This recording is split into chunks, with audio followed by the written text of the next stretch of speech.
Disclaimer, this video contains high levels of cringe and has a purposeful focus on the style of bad student film. Viewer discretion is advised.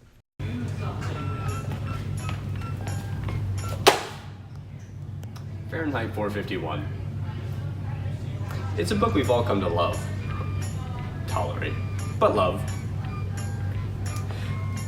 But today we're going to be talking about a little more than that. We're going to be talking about how it relates to some of the most influential stories in history. Greek mythology, Greek myths. And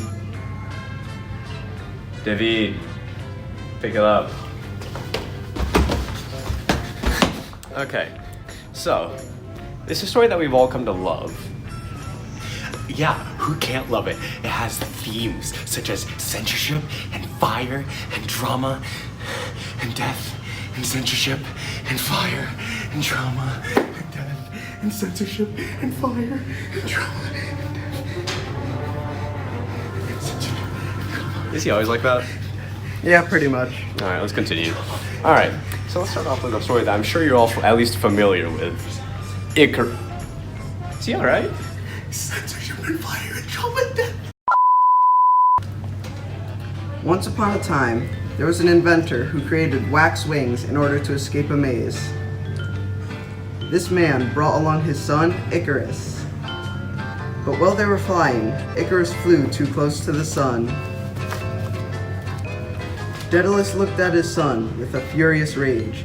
"Don't fly too close to the sun," he said.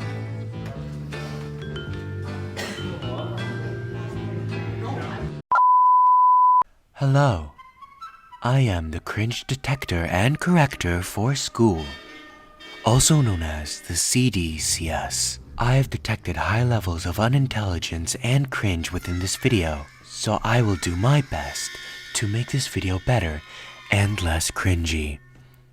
Let's get started, shall we? Now, Icarus got too ambitious and flew too close to the sun. Because of this, his wings started to melt and he plummeted into the ground. This parallels how Montag, played by Jonathan David, started getting too curious and thus started reading books. Therefore, Captain Beatty, played by Zachary Manson, brought Montag to his house, burnt down the house, and threatened to kill Montag. Now, the following sections will continue in a similar manner. The narrator will narrate what is going on in the story that is being alluded, while the actors act out what is happening. In Fahrenheit 451. Thank you for using CDCS. Have a wonderful day. Now this is how the story switches into how it's similar to the story of Caesar, the Roman emperor. Caesar was an emperor of the Romans, and Brutus was one of his most trusted soldiers. But Caesar was a very dishonest and untrustworthy emperor, so Brutus eventually decided to betray Caesar, and he kills him. Caesar, same as Beatty, was taken out for being corrupt by one of his underlings.